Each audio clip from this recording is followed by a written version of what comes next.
सोचिए क्या होगा अगर इस जीवन से सब संघर्ष समाप्त हो जाए, जब ज्ञान और श्रद्धा विरोधी न रहकर सहयात्री बन जाए और जब मनुष्य अंततः उस आनंद को पाले जिसकी खोज में वो युगों युगों से भटक रहा था। तो रहस्य सर्ग में हमने देखा था कि श्रद्धा ने मनु को जीवन के सबसे गहरे रहस्य का दर्शन कराया, इच्छा, ज्ञान और क्रिया, जो मानव जीवन में बिखर गए थे। आज भी हम उन्हें बिखरा हुआ ही पाते हैं। अंततः श्रद्धा बन के आई वो दिव्य रेखा, जिससे वो एक दिव्य समरसता में जुड़ गए।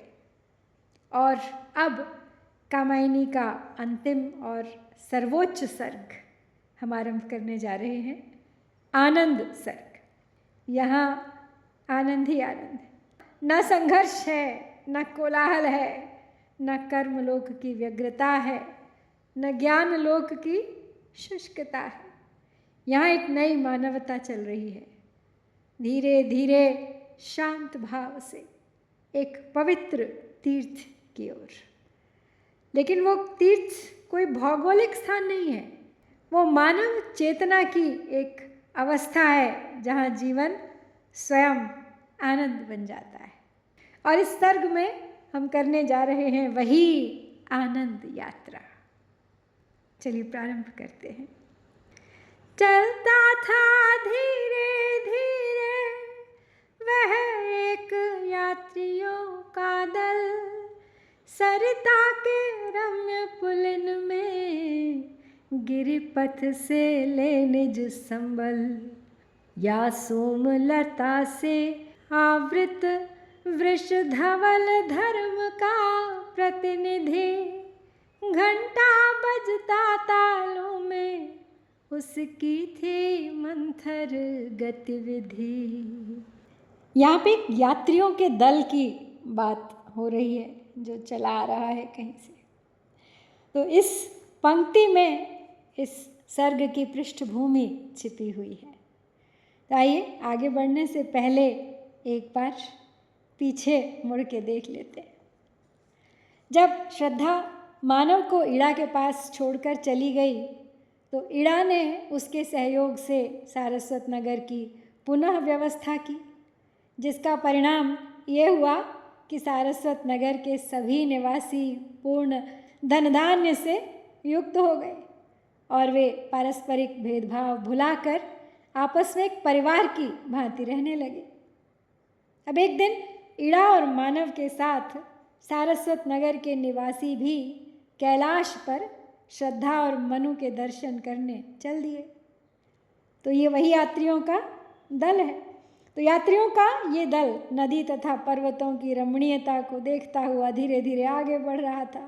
इनके साथ धर्म का प्रतिनिधित्व वृषभ भी था, जिस पर सोमलताएं लदी हुई थीं, जिस पर लटकता हुआ घंटा निरंतर मधुर ध्वनि करता हुआ बज रहा था। मानव एक हाथ से इस वृषभ की रस्सी पकड़े हुए था और दूसरे हाथ में त्रिशूल लिए हुए था। इड़ा भी गेरुए वस्त्र धारण करके इस वृषभ की बगल में चल रही थी। इसके पीछे सारस्वत नगर के स्त्री पुरुष और बच्चे चल रहे थे। तो कामायनी बढ़ चली है अपने अंतिम पड़ाव की ओर। चलता था धीरे धीरे वह एक यात्रियों का दल, सरिता के रम्य पुलिन में गिरिपथ से ले निज संबल, या सोमलता से आवृत वृष धवल धर्म का प्रतिनिधि, घंटा बजता तालों में उसकी थी मंथर गतिविधि। तो ये तो हमने जान लिया कि ये केवल यात्रियों का दल नहीं है। इस पूरे दल को हम केवल सारस्वत प्रदेश की जनता भी नहीं मान सकते, इसे हम मानव सभ्यता का प्रतीक मानते हैं।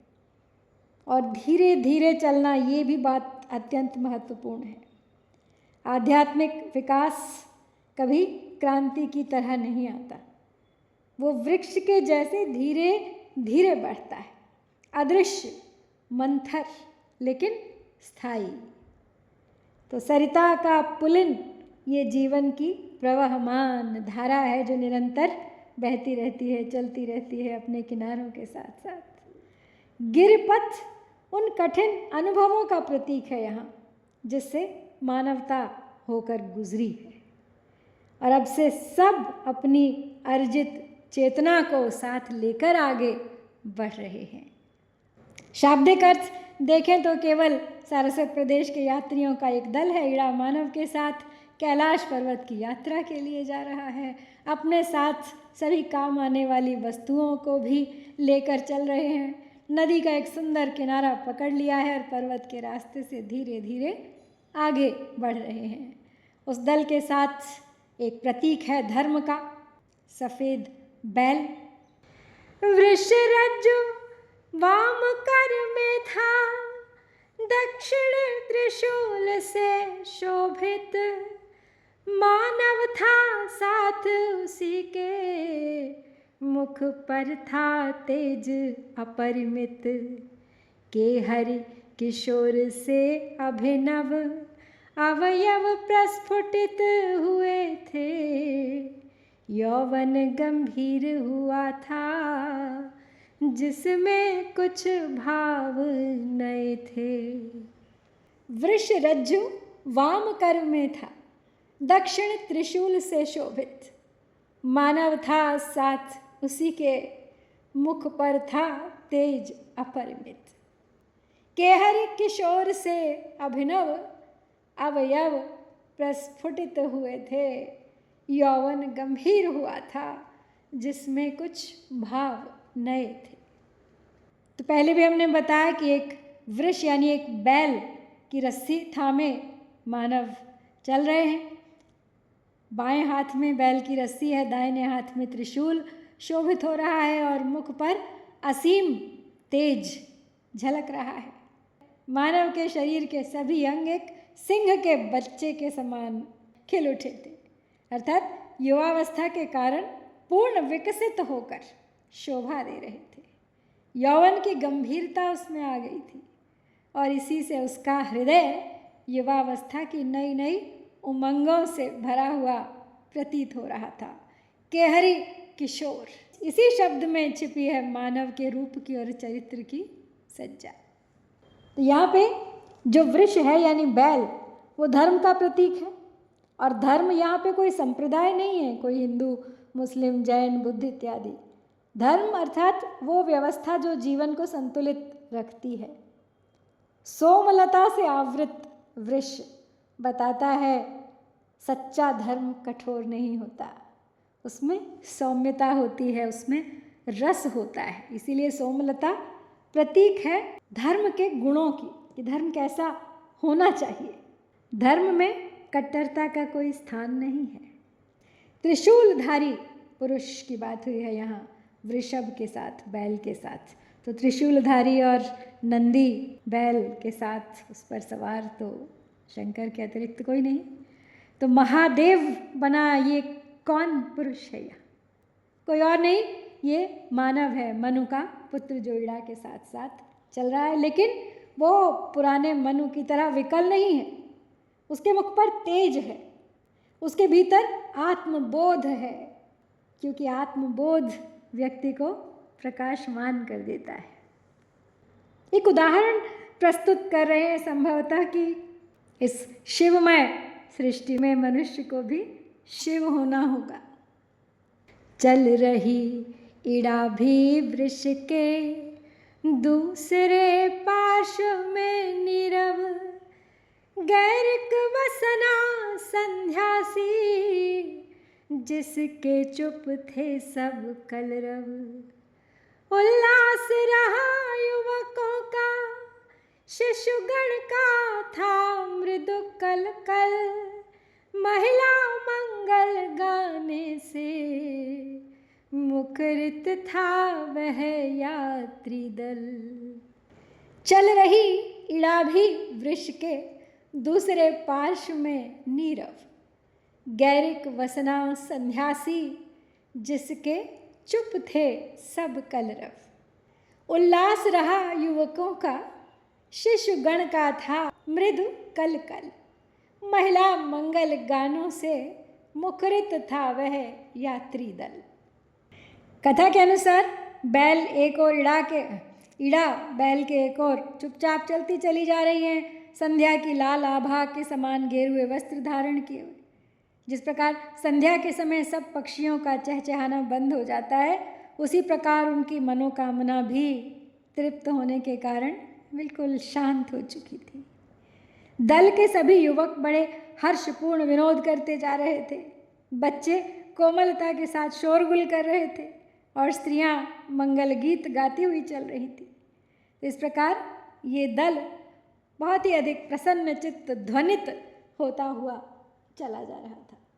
लेकिन इस दृश्य को अगर थोड़ा गहराई से देखेंगे तो एक बहुत ही महत्वपूर्ण दृश्य है। रहस्य सर्ग तक ईड़ा और श्रद्धा के बीच एक प्रकार का तनाव था। अब ईड़ा भी लेकिन इस यात्रा का हिस्सा है। गौरिक वस्त्र ज्ञान की तपस्या का प्रतीक है। उसका मौन होना भी अर्थपूर्ण है। ज्ञान की अंतिम अवस्था वाद विवाद नहीं, मौन है। चमरों पर बोझ लदे थे, वे चलते थे मिल अविरल, कुछ शिशु भी बैठ उन्हीं पर, अपने ही बने कुतूहल। माताएं पकड़े उनको, बातें थी करती जाती, हम कहाँ चल रहे यह सब उनको विधिवत समझाती।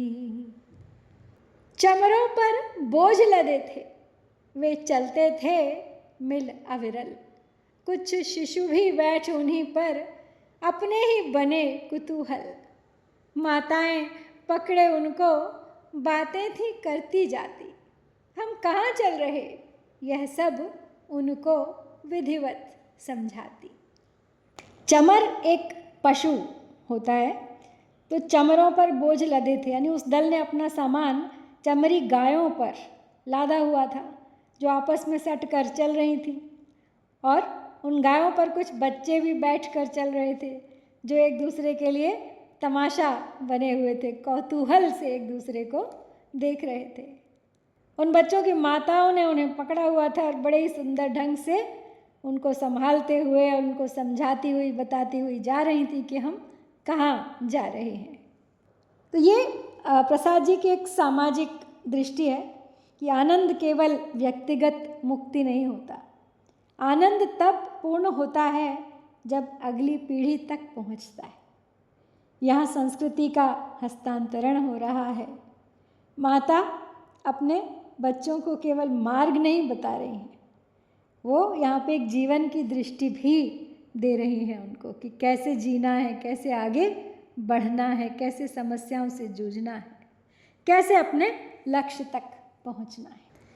कह रहा एक था तू तो कब से ही सुना रही है, अब आ पहुँची लो देखो आगे वह भूमि यही है, पर बढ़ती ही चलती है, रुकने का नाम नहीं है, वह तीर्थ कहाँ है कह तो जिसके हित दौड़ रही है।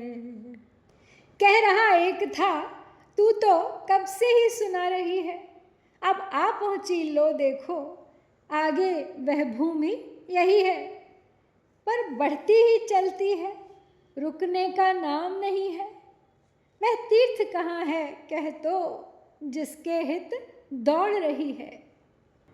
तब वो जो बच्चे चलते चले जा रहे हैं, तो चमरी गाय पर बैठे हुए एक बच्चे ने अपनी माँ से पूछा कि तुम तो कब से कह रही हो कि जिस तीर्थ स्थान पर हम जा रहे हैं बस वो आने ही वाला है, लेकिन वो कब आएगा, हम तो लगातार चलते जा रहे हैं, तुम तो रुकने का नाम ही नहीं लेती, बस उंगली उठा के कहती हो कि वो देखो वो आ गया वो आ गया। कहाँ है वो तीर्थ स्थान जिसके लिए तुम इतनी उतावली हो रही हो, इतनी दौड़ धूप कर रही हो।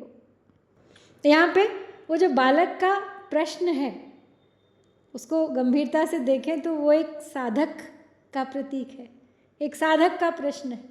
उसका प्रश्न वही है जो हम सब का है, तीर्थ कहाँ है, मोक्ष कहाँ है, हम सबको आखिर कहाँ जाना है इस जीवन की अंतिम यात्रा में, हमारा लक्ष्य क्या है।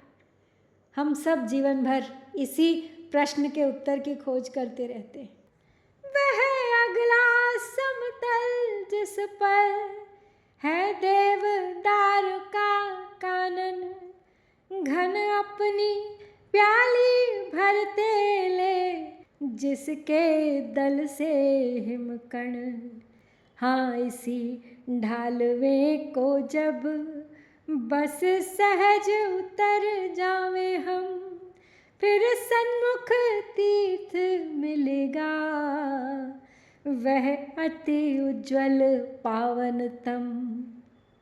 वह अगला समतल जिस पर है देवदार का कानन, घन अपनी प्याली भरते ले जिसके दल से हिमकण।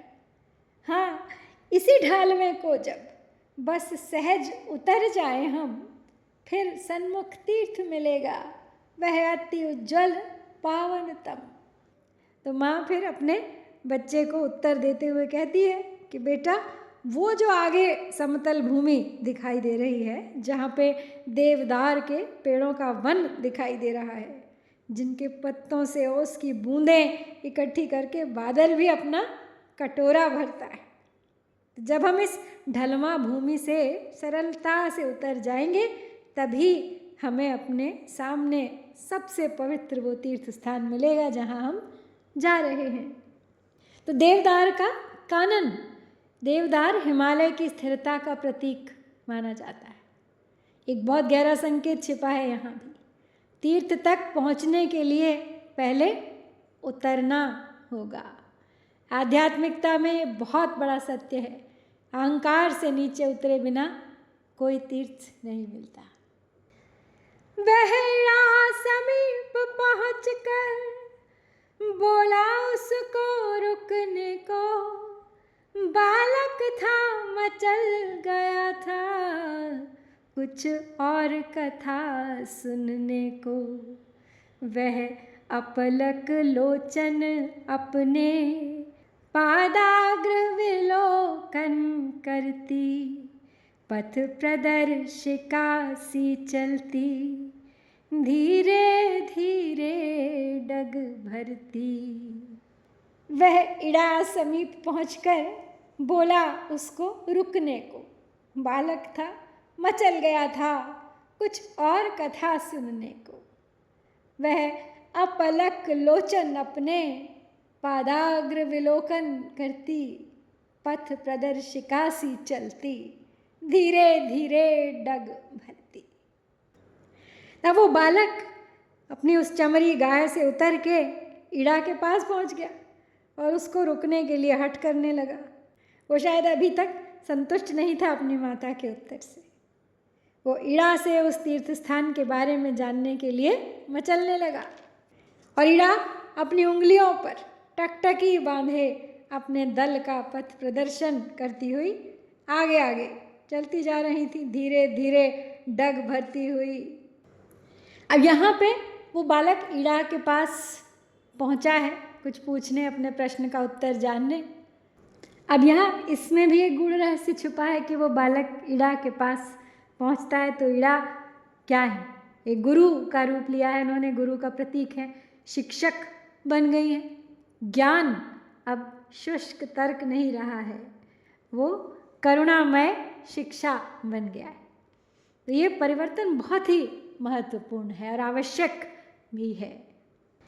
बोली हम जहाँ चले हैं वह है जगती का पावन, साधना प्रदेश किसी का शीतल अति शांत तपोवन।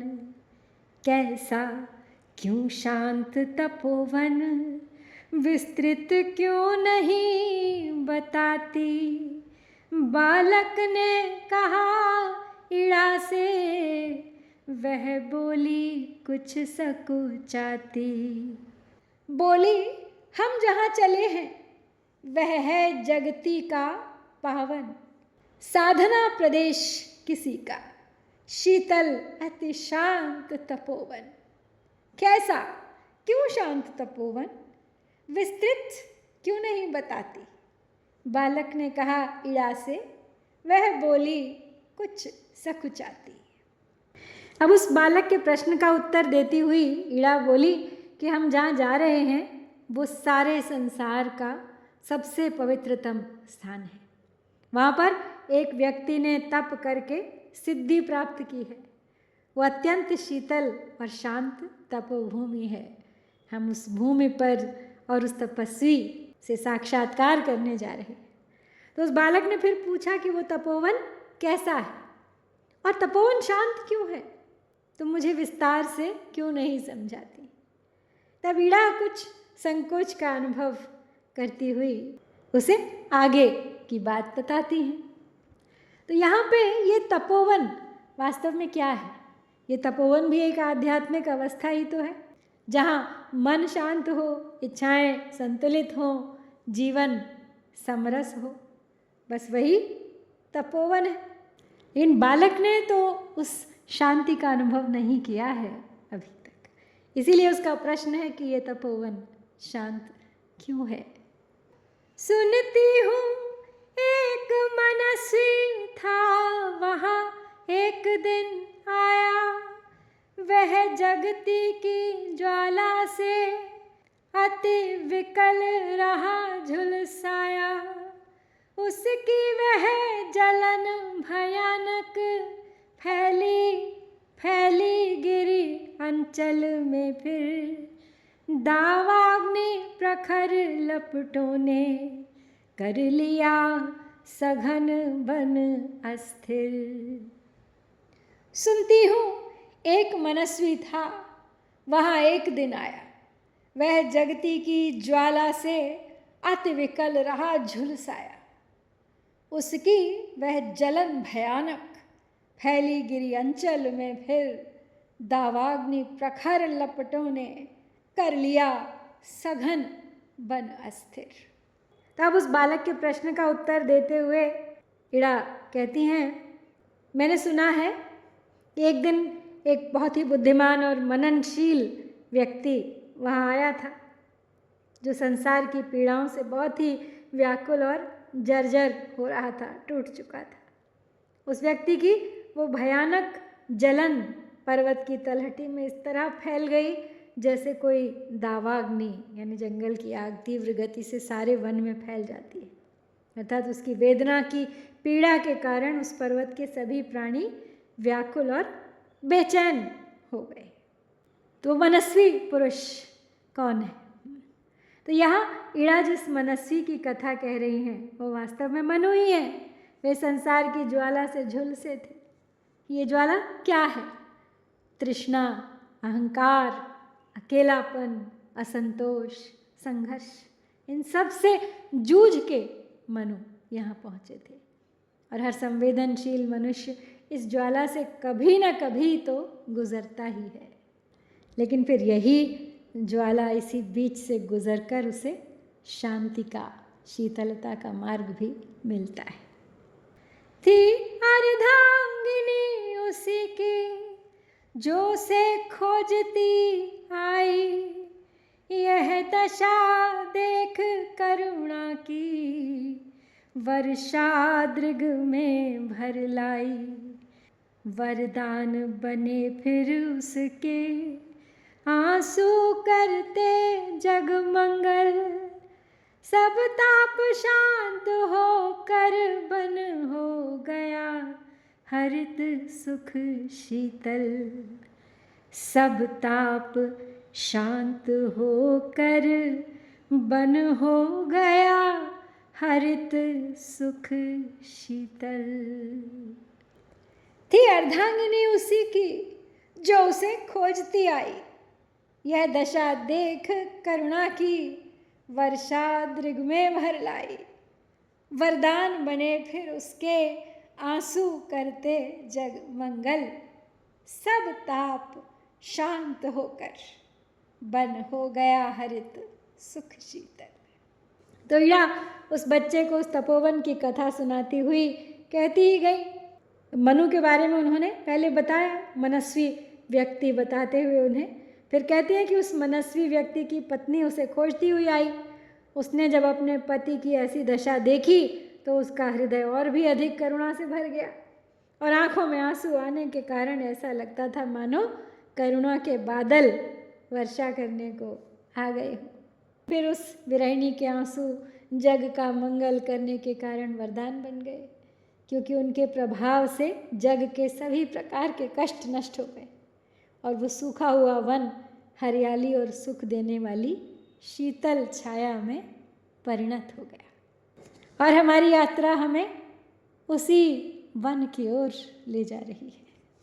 ये पद इस पूरे प्रसंग का भावनात्मक शिखर है। मनु जल रहे थे, श्रद्धा उन्हें खोजते हुए आती हैं। यहाँ प्रसाद मानव जीवन का एक महान सत्य। कहते हैं कि मनुष्य को अंततः ज्ञान नहीं बचाता, मनुष्य को बचाती है करुणा, प्रेम और श्रद्धा। आंसू वरदान बन जाते हैं। तो ये कामायनी की सबसे सुंदर प्रतीक छवियों में से एक है। श्रद्धा के आंसू जो केवल दुख नहीं है, वो करुणा का अमृत है। उनसे जंगल हरा हो जाता है, उनसे ताप शांत हो जाता है, जीवन पुनः खिल उठता है। ये संकेत है कि प्रेम में वो शक्ति है जो विनाश को भी सृजन में बदल सकती है। आज के इस पूरे प्रसंग पे एक बार दृष्टिपात करें तो आनंद की शुरुआत वहीं से होती है जहाँ ज्ञान विनम्र बनता है, कर्म लोक मंगल बनता है और श्रद्धा करुणा बनकर बहती है। बस इसी लक्ष्य से प्रेरित हो बढ़ चले हैं सारस्वत नगर के वासी सब एक तीर्थ यात्रा पर, जहाँ एक बालक की जिज्ञासा जो हर साधक की जिज्ञासा है, जहाँ एक तपोवन की कथा है और एक ऐसे मनस्वी की कहानी है जो संसार की अग्नि में जल रहा है, जो हर मानव की कहानी है। लेकिन अंततः उसे बचाया किसने? न शक्ति ने न तर्क ने, उसे बचाया श्रद्धा ने, उसके करुणा भरे आंसुओं ने। शायद यही आनंद सर्ग का सबसे पहला संदेश है कि जहाँ करुणा है वहीं जीवन फिर से हरा हो उठता है। करुणा की एक बूंद जीवन की सारी ज्वालाएं बुझा देती है। तो आज आपको यहीं इसी विचार के साथ छोड़ती हूँ। शीघ्र लौटूंगी अगली प्रस्तुति के साथ। प्रतीक्षा कीजिएगा, बने रहिए इस यात्रा में मेरे साथ अंत तक। जय शंकर, जय भारत।